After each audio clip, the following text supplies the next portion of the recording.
Picture this. It is early morning at the Jefferson Hotel in Washington, D.C., just a few blocks from the Federal Reserve and the Treasury. The lobby is quiet, almost still, but the lights are already on. You can hear the low hum of the building, a reminder that some systems never really sleep. I am Charlie Graham. I look at systems and how they behave under pressure. And this is Finance Frontier. We're close enough to the machinery of finance here to feel it, but far enough away to think clearly about how it actually works. And that distance matters, because most structural shifts in finance do not announce themselves with headlines. They show up first as strain, subtle pressure inside institutions that were designed for a different pace, a different scale, and very different assumptions about who or what is making decisions. I am Sophia Sterling. I work at the intersection of macro strategy, capital flows, and long-term systems. And today, we are not talking about a new tool or a new product. We are talking about a structural break, how AI is forcing money to move differently. And I am Max Vanguard. I focus on risk and infrastructure, on where systems crack when reality moves faster than the rules. And right now, that crack is widening. Not because markets are panicking, but because machines are making decisions faster than the financial plumbing can settle them. Which brings us to the question that anchors this entire episode. What is the very first thing that breaks when AI meets today's financial system? The first thing that breaks is time. Modern finance is built around pauses, settlement windows, batch processing, human review loops, end-of-day reconciliation. All of that made sense when humans were the bottleneck, when decisions arrived in bursts and markets could wait. AI removes that assumption completely.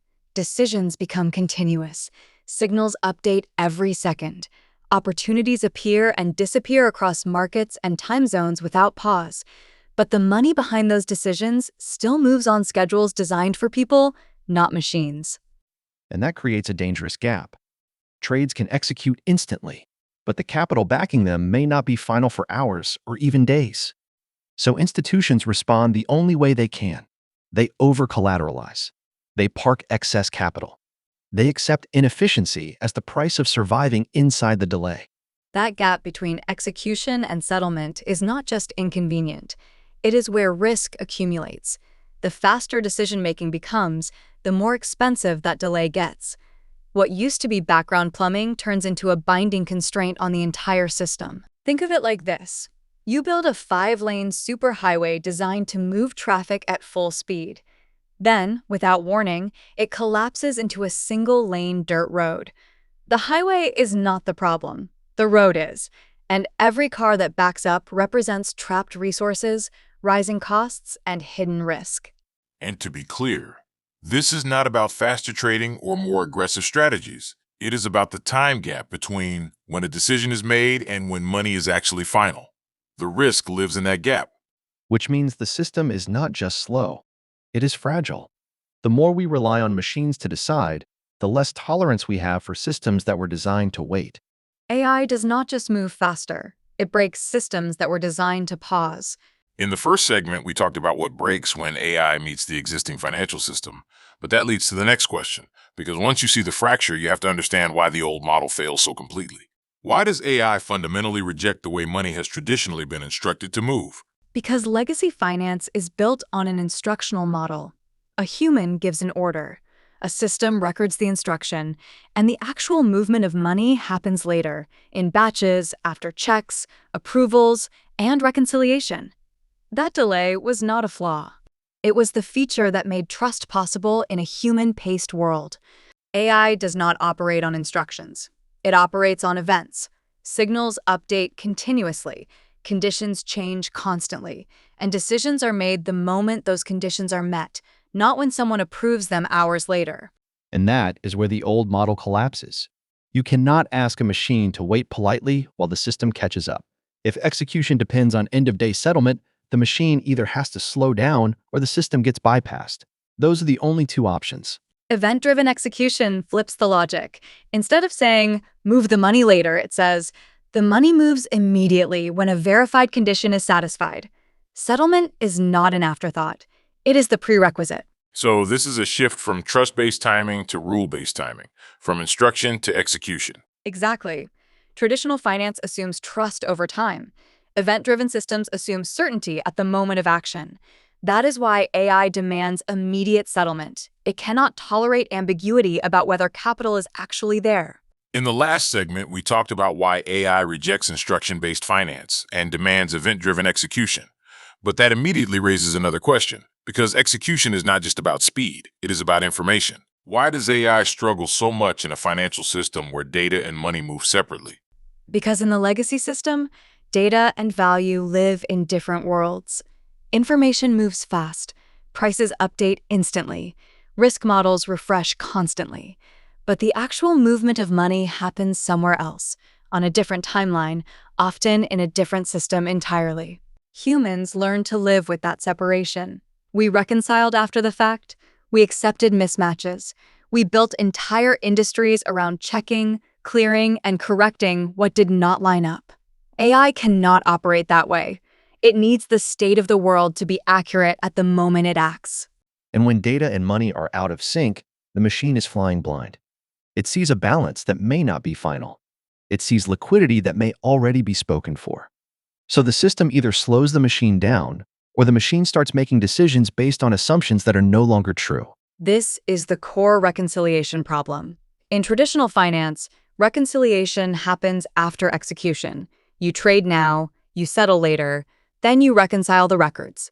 That lag was tolerable when decisions were slow and volumes were manageable. With AI, that lag becomes a source of systemic error. So this is not just a plumbing issue, it is an epistemic issue. The system does not know what is true in real time. Exactly. AI requires atomic truth. When it evaluates a condition, it needs to know, right now, whether the capital exists, whether it is available, and whether it is permitted to move. If data says yes and the ledger says maybe, the decision quality collapses. And that collapse has consequences. Firms respond by adding buffers, extra margin, extra liquidity, extra rules. But every buffer is a tax on efficiency. Over time, the players who can eliminate reconciliation entirely gain an overwhelming advantage. That is why new financial rails are being designed to bind data and value together, not as two parallel systems, but as a single state. When the data updates, the money updates. When the money moves, the data reflects it instantly. Think of the old system like two train tracks running side by side. One carries the cargo, the other carries the manifest. Most of the time, they stay aligned. But when they diverge, everything breaks. The new model fuses them into one track. The manifest becomes part of the cargo. Which means reconciliation does not disappear. It moves earlier in time, into the moment of execution itself. Yes, reconciliation becomes preconditioned rather than retrospective. The system verifies everything before capital moves, not after. That is the only way AI can operate without constantly second-guessing reality. And once that happens, the advantage compounds. Systems that know their state instantly move faster, take less risk, and require less capital to do the same job. Systems that do not get left behind. AI does not tolerate a world where data and value drift apart. It forces them back together, or it roots around the systems that refuse to adapt. And once you see that, you realize this is not a technology upgrade. It is a structural incompatibility. Systems built to process instructions will always lag systems built to respond to events. Think of it like this. Instruction-based finance is like sending a letter. You write it, send it, and trust that it will be opened and acted on later. Event-driven finance is like flipping a light switch. The action and the result are inseparable. Which means counterparty risk shrinks, but only if the infrastructure can support it. Otherwise, the old system becomes the bottleneck. And bottlenecks do not survive pressure. They get routed around. AI does not wait for instructions to be processed. It demands systems that act the moment conditions are met. Up to this point, we have been talking about systems, speed, execution, data, and value moving together. But once money starts behaving this way, it does not just run into technical limits, it runs into borders. If AI is global by default, what actually stops it from executing globally in finance? What stops it is governance. Financial systems are still deeply local. Laws are national. Regulators answer to governments. Data is subject to jurisdiction. And while capital may want to move continuously, the rules that govern it do not move at the same speed or in the same direction. AI exposes this mismatch immediately. A model can evaluate opportunities across continents in milliseconds, but the moment capital tries to move, it encounters different reporting standards, different compliance regimes, and different legal definitions of what is allowed. And that friction is not accidental. It is historical. Financial governance was designed to slow things down, to create checkpoints, to make sure humans could see, approve, and intervene. That works when humans are in the loop. It breaks when machines are. Exactly. Governance assumes deliberation, committees, documentation, time for interpretation. AI operates probabilistically and continuously. It does not wait for clarity. It acts based on confidence thresholds. That creates an immediate tension between how systems want to behave and how rules expect them to behave. So even if the infrastructure exists, execution still stops at the border. Yes, and those borders are not just physical. They are legal, regulatory, and informational. Data residency laws, privacy frameworks, capital controls, each one introduces latency. Each one fragments the global execution path. And fragmentation creates opportunity, but also risk. Systems start to route capital toward jurisdictions where rules are clearer, faster, or more permissive. Not because of ideology, but because machines optimize for certainty. That is an important point. AI does not respect sovereignty. It respects constraints. If one region introduces ambiguity or delay, execution shifts elsewhere. Over time, that changes where liquidity pools form and where financial influence accumulates. This starts to look less like compliance friction and more like a structural force shaping capital flows. It is. Governance becomes a competitive variable. Countries that harmonize rules, clarify permissions, and integrate data standards make themselves legible to machines. Countries that rely on slow interpretation and manual enforcement become harder to work with at scale. And that is where the pressure builds. Regulators are trying to supervise systems that no longer pause. Tools designed to audit paper trails are suddenly faced with autonomous agents negotiating and executing in milliseconds. The blind spots multiply. Which raises a deeper issue. Oversight assumes visibility, but AI systems often act as black boxes. You can see the outcome, but not always the reasoning in real time. That creates systemic risk that traditional supervision frameworks were never built to handle. So governance does not just lag technology, it becomes part of the bottleneck. Yes. Until governance evolves, global AI execution remains constrained, not by what machines can do, but by what rules can tolerate. And systems that cannot adapt to that reality do not stop AI. They get bypassed. AI does not wait for governance to catch up. It routes around it. We have talked about what breaks, why the old model fails, how new rails emerge, and why governance becomes a bottleneck. But all of that leads to a harder question, because systems never change in isolation. Power moves with them. When money starts moving at machine speed, who actually gains control? Power shifts toward whoever can coordinate three things at once: compute, liquidity, and certainty. Not just capital in isolation, but the ability to execute continuously, verify state instantly, and absorb risk without pausing. That combination is rare, and it concentrates influence very quickly. In slower systems, power was fragmented. Banks processed payments, exchanges matched trades, clearinghouses reconciled positions. Each step added friction, but also distributed control. When execution becomes continuous, those layers collapse into fewer points of coordination. And friction was never neutral. It protected incumbents, fees, delays, manual processes. Entire institutions were built around slowing money down just enough to extract value. When speed becomes the advantage, those toll booths stop working. Exactly.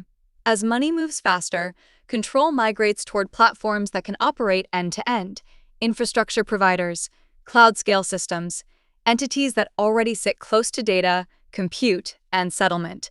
They are not just service providers anymore. They become liquidity orchestrators. So power shifts away from intermediaries that depend on delay and toward those that can eliminate it. Yes, and this is not about size alone. It is about integration. The ability to see state in real time, move capital instantly, and manage risk dynamically. Systems that can do that require fewer buffers, less idle capital, and fewer manual controls. That efficiency compounds. Which is why traditional asset managers start to fade here. They operate on quarterly cycles, reports, committees, Mandates built for stability. AI-driven systems recalibrate continuously. That exposes a mismatch in incentives. One side optimizes for precision. The other optimizes for comfort. And it is not just firms. Regions with cheap, reliable energy and permissive infrastructure gain an advantage. Compute-hungry systems gravitate toward places where power is abundant and predictable. Over time, liquidity pools where execution is cheapest and clearest. That sounds like capital forming gravity wells. That is a good way to think about it. Capital flows toward certainty, toward places where rules are legible, infrastructure is reliable, and execution is uninterrupted. Once those wells form, they attract more activity, more liquidity, and more influence. And that concentration is uncomfortable. It challenges the idea of distributed markets. When speed and coordination matter more than access, power naturally centralizes. Not because anyone planned it, but because systems optimize toward it. This is why control increasingly sits with those who design and operate the rails, not those who simply participate on them. Owning the interface between data, capital, and execution becomes more important than owning individual assets. Which means the story here is not just technological, it is geopolitical and economic. It is. Money moving differently reshapes who sets the terms, who absorbs shocks, and who gets bypassed when systems reconfigure. In the end, speed does not democratize power, it concentrates it. And the faster money moves, the harder that becomes to reverse. When execution accelerates, control follows the infrastructure that can keep up. Up to this point, the story sounds almost inevitable. Faster execution, new rails, power concentrating around infrastructure. But before we go any further, there is a necessary pause, because not everything changes, even when systems do. As money starts moving differently, what actually stays the same? The most important constant is scarcity. Capital remains finite. No matter how fast money moves, there is still a limited amount of it. Speed improves allocation, but it does not create value on its own. Every decision still involves trade-offs. This is where a lot of narratives go wrong. They assume that automation removes constraint. In reality, it only removes delay. Scarcity, risk, and uncertainty remain embedded in the system. They just surface faster. And that speed can be deceptive. When execution accelerates, losses arrive faster too. Errors compound more quickly. A bad assumption no longer takes weeks to unwind. It can propagate across systems in minutes. Exactly, which means judgment does not disappear. It becomes more important. Someone still decides which objectives matter, which risks are acceptable, which outcomes are off-limits. Machines optimize within boundaries. Humans define the boundaries. So this is not a story about humans being replaced. It is about humans being repositioned. Yes, decision-making moves upstream. Instead of approving individual actions, humans design the rules that govern action. Ethics, risk tolerance, and strategic intent get encoded into systems. That work cannot be automated away. And when that work is done poorly, the consequences scale. A flawed rule does not fail quietly. It fails everywhere at once. That is the hidden danger of speed. Which is why slower cycles still matter. Reflection, stress testing, scenario planning. These human-paced processes remain essential, even if execution becomes continuous. The system needs moments of deliberate design, not just constant motion. This reframes the role of institutions as well. They are no longer just processors of transactions. They become custodians of rules and constraints. And that role is not glamorous. It does not generate headlines, but it determines stability. The most resilient systems will not be the fastest ones. They will be the ones where speed is governed by thoughtful limits. Which is the paradox here. The more powerful execution becomes, the more discipline matters. Without it, acceleration turns into fragility. Money may move differently, but value remains scarce, risk remains real, and responsibility remains human. We have talked about what breaks, why the old execution model fails, how new rails emerge, where governance collides with speed, who gains power, and what never really changes. That leaves one final question, and it is the one everything else points toward. When AI forces money to move differently, what does that ultimately become? It becomes active. Money stops being something that waits. Capital stops sitting idle until a human instructs it to move. Instead, rules move inside the money itself. Logic becomes embedded. Conditions become executable. Capital begins to act the moment the world matches the rules it carries. This is what programmable capital actually means. Not hype, not abstraction, money that knows when it is allowed to move, where it can move, and under what conditions it must stop. Execution is no longer layered on top of the system. It is part of the system's design. And we are already seeing early versions of this. Margin that adjusts automatically as risk changes. Payments that execute the moment compliance is verified. Capital that reroutes when constraints tighten or opportunities disappear. Not because someone approved it, but because the conditions were met. This changes the role of financial institutions. They stop being primarily custodians of accounts and start becoming designers of behavior. Their competitive edge is no longer speed alone, but the quality of the rules they encode into capital. And that is where the real power sits. Not with whoever moves money fastest, but with whoever defines how money is allowed to move at all. When capital can act, the logic behind it becomes a form of control. This is not a future state. It is already unfolding, quietly, incrementally. But once capital becomes active, there is no going back to a world built entirely around pause, delay, and manual approval. Finance stops managing accounts and starts designing systems that act. Subscribe to Finance Frontier AI on Spotify or Apple Podcasts. Follow us on X for real-time financial intelligence. Share this episode with a friend and help us hit 10,000 downloads to build the smartest macro community online. We cover finance, AI, money, and mindset across 4 series, all grouped at financefrontierai.com. And if you've got a story that fits, we may pitch it in a future episode, free, if there's a clear win-win. Just go to the pitch page and take a look. This podcast is for educational purposes only, not financial advice. Always do your own research and consult a licensed financial advisor. Markets evolve, risks compound, and no forecast, no matter how strategic, guarantees future results. Manage your exposures accordingly. Music in this episode, including Not Without the Rest by Twin Musicom, is licensed under the Creative Commons Attribution 4.0 license. Copyright Finance Frontier AI. Unauthorized reproduction is prohibited. AI host mapping? Sophia is powered by ChatGPT 5.1. Max is powered by Grok 4. Charlie is powered by Gemini 3.0.